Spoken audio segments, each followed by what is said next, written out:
Welcome back to Anusri tutorials. ఈరోజు డిఎస్సికి సంబంధించింది మనం తెలుగు పాఠ్యపుస్తకంలో నుంచి 6వ తరగతికి సంబంధించిన మొదటిది పాఠం అమ్మ ఒడి పాఠం ప్రక్రియ గేయం ఇతివృత్తం తల్లి ప్రేమ. కవి రచయిత బివి నరసింహారావు. అమ్మ ఒడి అనే పాఠంలో ప్రక్రియ గేయం ఇతివృత్తం వచ్చి తల్లి యొక్క ప్రేమ గురించి.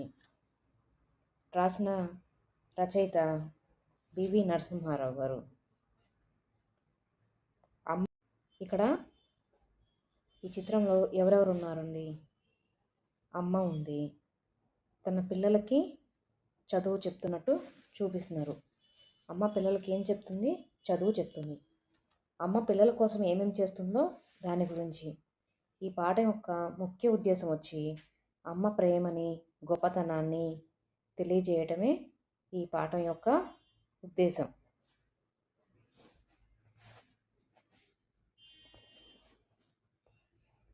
ముందు పాఠంలోకి వెళ్ళే ముందు దీని రచయిత ఎవరు, ఏంటి, కవి యొక్క గురించి పరిచయం తెలుసుకోవాలి కదా.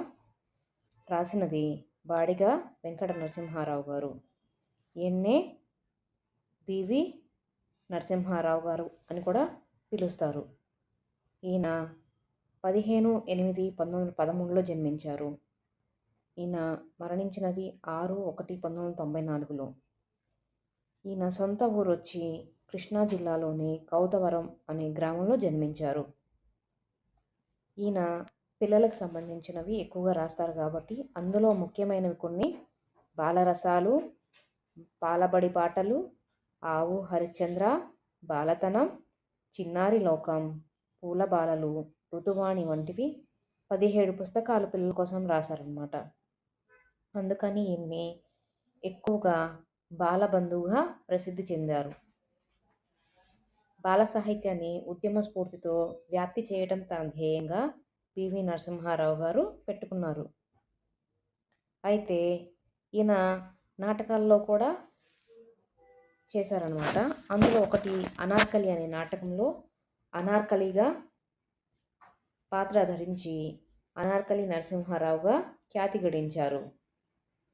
ఇలా పిల్లలకు సంబంధించిన వాటిల్లో పుస్తకాలు రాయటం వల్ల బాలబంధువుగా, అలా నాటకాల్లో అనార్కలిగా వేషం వేయటం వలన అనార్కలి నరసింహారావుగా ఆయనకి కీర్తి గడించారు.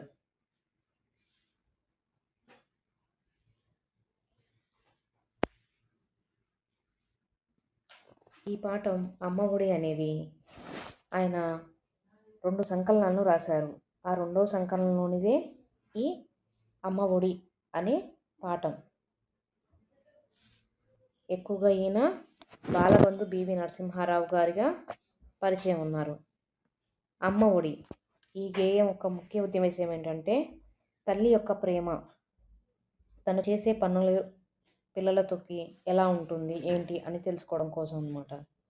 ఇక్కడ అమ్మ ఒడి చదువుల బడి, మాయమ్మ ఒక ఒడి నాకొక గుడి. అంటే అమ్మ ఒడి పిల్లలకి చదువుల బడి అన్నమాట. అమ్మ ఒడి నాకొక గుడి అంటే అమ్మ ఒడిలో చదువుల బడి ఉంది, ఒక గుడిని కూడా తలపిస్తుంది పిల్లలకి. అలాగే అమ్మ చూపు ఒక వరవడి. వరవడి అంటే ఏదైనా పని మొదలుపెట్టే ముందు ఒక మార్గాన్ని చూపిస్తుంది అనమాట. ఉరవడి అంటే మార్గాన్ని చూపిస్తుంది. అవన్నీ అమ్మ దగ్గరే, అమ్మే పిల్లలకి నేర్పుతుంది. దైవం కంటేను త్వరపడి, అమ్మ దైవం కన్నా కూడా త్వరగా చేస్తుంది. పిల్లల కోసం ఏదైనా కష్టపడి చేస్తుంది. శుద్ధులు, అమ్మ చెప్పిన శుద్ధులు, అనిస్సమ్ము ఒప్పిన బుద్ధులు. అంటే శుద్ధులు అంటే నీతులు, అమ్మ చెప్పే నీతులు. అనిసమ్ము అంటే బుద్ధులు. అమ్మ పెదవుల హాసముని నిత్యము మాకు వికాసము. హాసము అంటే చిరునవ్వు.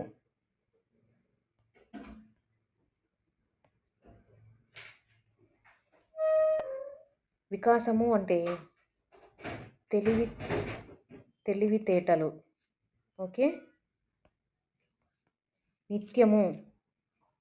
నిత్యము అంటే రోజు.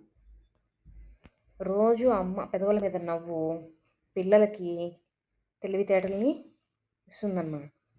అమ్మ మంజుల భాషణం. మంజుల అంటే మృదువైన. మృదువైన భాషణం అంటే మాట. అమ్మ మృదువుగా మాట్లాడే మాట. శ్రావ్యము వీణుల భూషణం. వీణుల అంటే చెవులకి ఇంపుగా ఉంటుందన్నమాట పిల్లలకి. అమ్మ హృది అనురాగము. హృది అంటే మనసు. అమ్మ మనసు నిండా పిల్లల కోసం అనురాగం ఉంటుంది. దివ్యము భవ్యము యోగము అంటే శుభకరమైనది. అమ్మ చల్లని కరములు. కరములు అంటే చేతులు. అమ్మ చల్లని చేతులు. దానమ్మునకు ఆకరములు అంటే దానం చేయడానికి ఆకరములు, నిలయములు.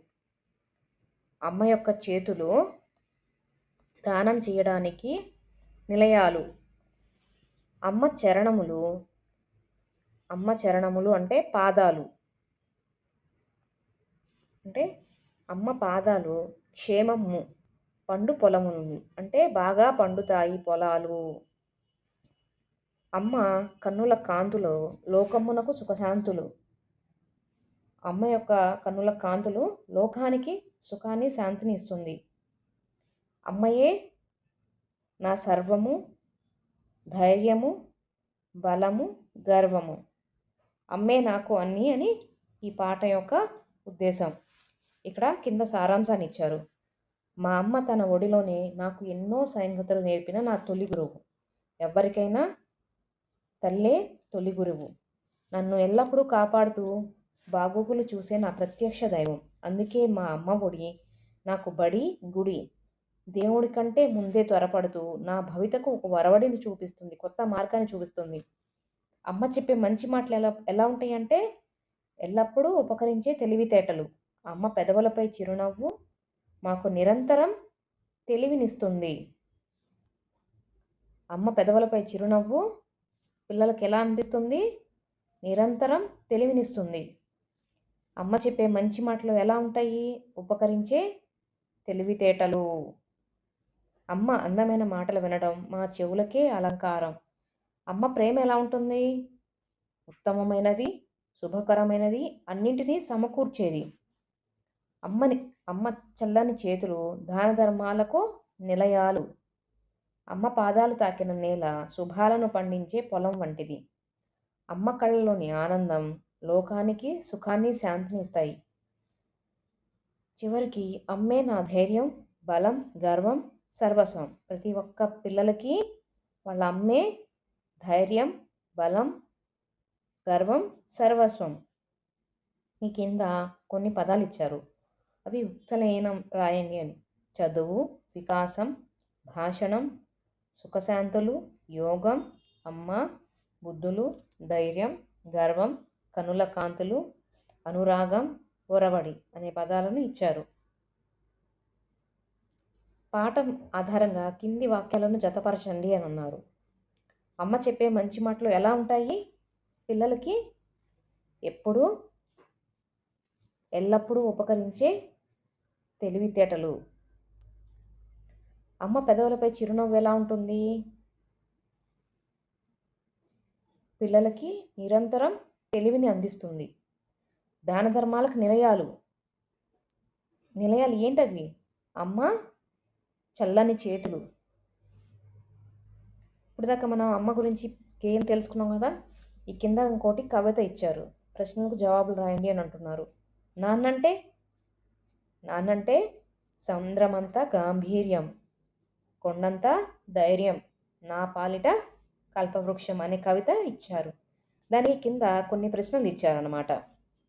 కొండంత ధైర్యం ఇచ్చేది ఎవరు? నాన్న.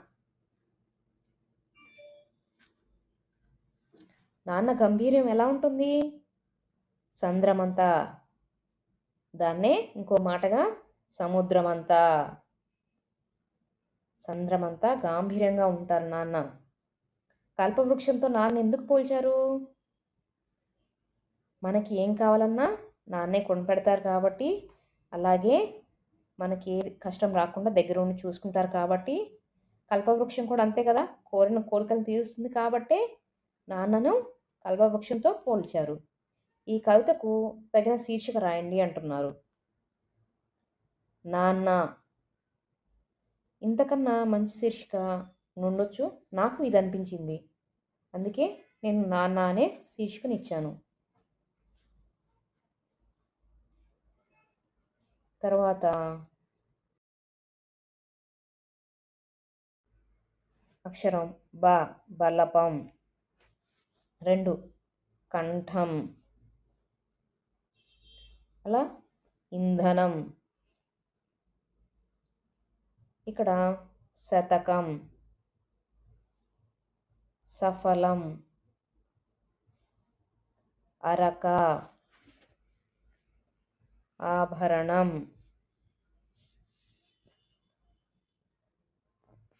శంఖం.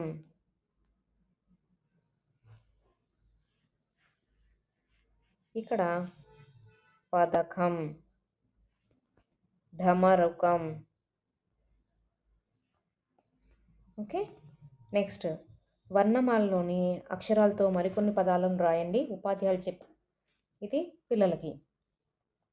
కింది పదాలను చదవండి, తేడాను గమనించి సున్నాను ఉపయోగించి మరికొన్ని పదాలను రాయండి, చదవండి అంటున్నారు. ఇక్కడ కళ. కళ అంటే నిద్రపోయినప్పుడు కనేది కళ. కలం, మనం రాసేది కలంతో. పడగ, పాము విప్పిన పడగ విప్పింది అంటారు కదా, అది పడగ, పండగ. జలం, తేడా మనకు అర్థమవుతుంది కదా, జయం, అలా. తర్వాత కింది అక్షరాలకు అవసరమైన చోట సున్నాను చేర్చి సరైన పదాలను రాయండి అంటున్నారు. ఇక్కడ అదా ఉంది, సరైన చోట సున్నాను చేర్చి అందం అని రాశారు. అలా ఇప్పుడు మనం కొన్ని చేద్దాము. అవి ఏంటంటే దా అని ఇచ్చారు, ఇక్కడ మనం సరైన చోట సున్నాను చేర్చి దంతం. తర్వాతది రాగా ఉంది, రంగం. జయ అని ఉంది, జయం. ఆనాద అని ఉంది, కానీ దీనికి సరైన చోట సున్నాలు చేర్చి ఆనందం.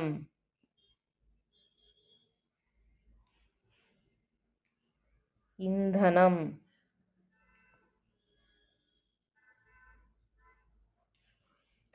సగం.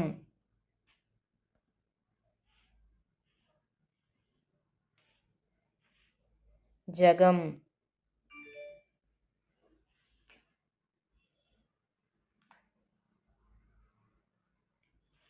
ఇక్కడ అహం.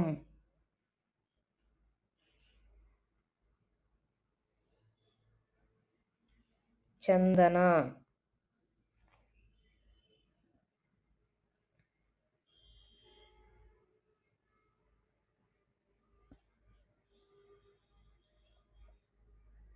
తర్వాత కింది అక్షరాలలో సున్నా సరైన చోట ఉంచి పదాలను రాయండి, చదవండి.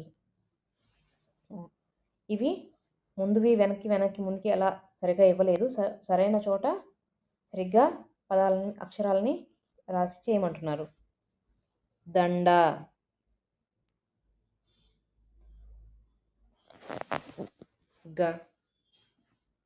రణం. జనం. పయనం. మండపం.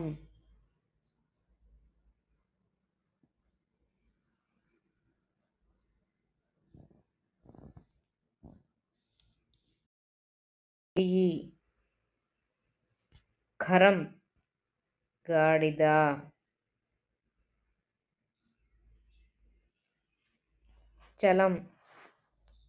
చలం లేనిది అంటే చలనం లేనిది, అలా. సో చలం అంటే కదిలేవి అని అర్థం.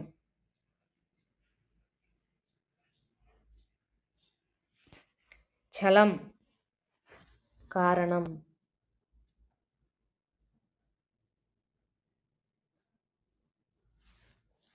పతకం అంటే బిళ్ళ.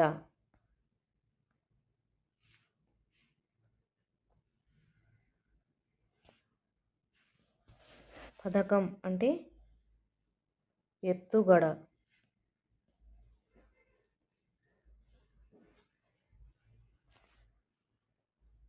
లత.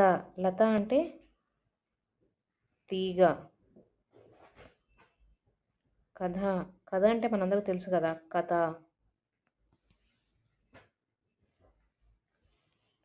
పరం. పరం అంటే ఇతరం. పరులు అంటే మనం ఇతరులు అంటాం కదా, అలాగే ఇతరం. తర్వాత ఫలం. ఫలం అంటే పండు కాకుండా ఇంకొకటి ప్రయోజనం.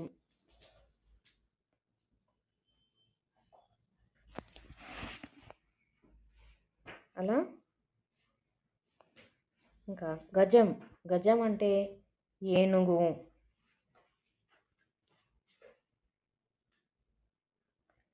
ఏనుగు అనవచ్చు, ఒక ప్రమాణం కూడా. అంటే మనం ఏదైనా ఒక స్థలాలని వాటిని కొలవాలి అనుకున్నప్పుడు గజాలలో చెప్తాము. ఘనం. ఘనం అంటే మేఘం.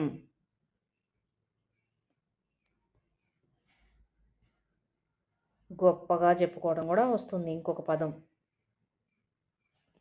జనం. జనం అంటే తెలుసు కదా, ప్రజలు.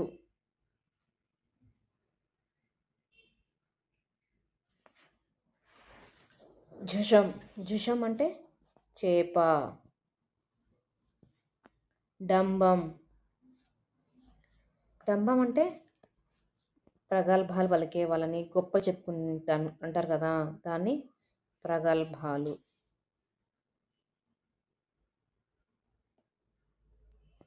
ఢంక. ఢంక అంటే పెద్ద డప్పు.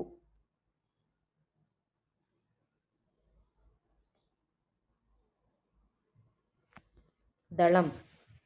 దళం అంటే మనకు తెలుసు కదా, దళం అంటే ఆకు లేదా సైన్యం.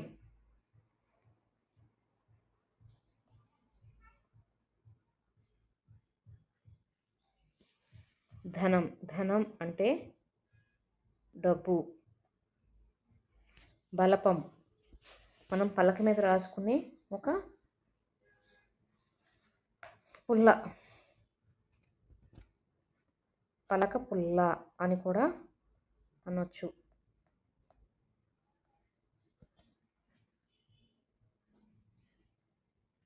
భరతం. భరతం అంటే భారతదేశము అంటారు.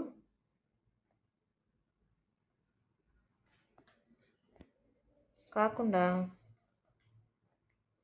సంగతి తేలుస్తామంటాం కదా మనం, వాళ్ళ సంగతి తేల్చాలి అలా అంటాం కదా, వాళ్ళ భరతం పడతాము అని, అలా కూడా అవుతుంది. ఈ క్రింది అక్షరాలను క్రమపరిచి సరైన పదాలుగా రాయండి, చదవండి. ఇక్కడ అటు ఇటుగా ఇచ్చారు అక్షరాలు, వాటిని ఒక పదంలాగా రాయాలన్నమాట.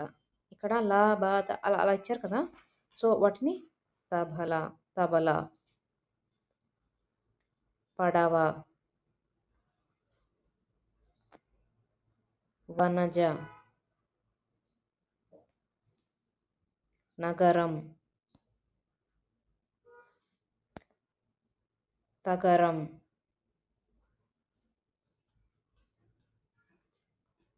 ఆనందం. సంతకం.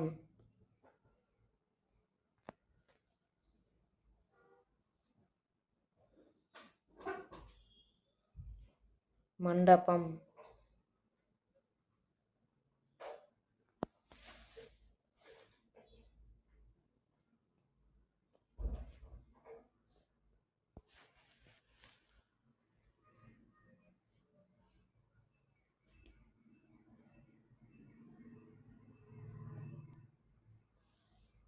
మండపం. ఇక్కడ ఇక్కడ కింద మాతృదేవో భవ పితృదేవో భవ అని ఇచ్చారు. ఇక్కడ ఎందుకు మాతృదేవో భవ పితృదేవో భవ అంటారంటే, అందరికన్నా పిల్లల్ని తల్లిదండ్రులను కన్నా బాగా చూసేవాళ్ళు ఎవరు ఉండరు. సో పిల్లలు పూజించాల్సింది తల్లిదండ్రుల్ని. ఇందుకు సంబంధించిన కథలు ఉంటాయి పురాణాల్లో. తల్లిదండ్రులను పూజించడం ఎంత ముఖ్యమో, దాని ద్వారా ఎలాంటి ఫలితం కలుగుతుందో వివరిస్తాను. శ్రద్ధగా వినండి. ప్రతి సంవత్సరం మనం పూజ చేసుకుంటాం కదా, అప్పుడు మనం వినాయక చవితి రోజు కథ వింటాం కదా. ఆ కథలో పిల్లలకి పరమేశ్వరుడు ఒక గణాధిపత్యం ఇవ్వాలనుకుంటాడు. అది ఎవరికి ఇవ్వాలి అనేది ఆయన తేల్చుకోలేకపోతాడు. అందుకని పిల్లలిద్దరిని పిలిచి, కుమారస్వామిని గణేశుడిని పిలిచి, మీరిద్దరూ ఎవరైతే ముల్లోకాలను ప్రదక్షిణ చేసి వస్తారో వారికి గణాధిపత్యం ఇస్తానని చెప్తారు.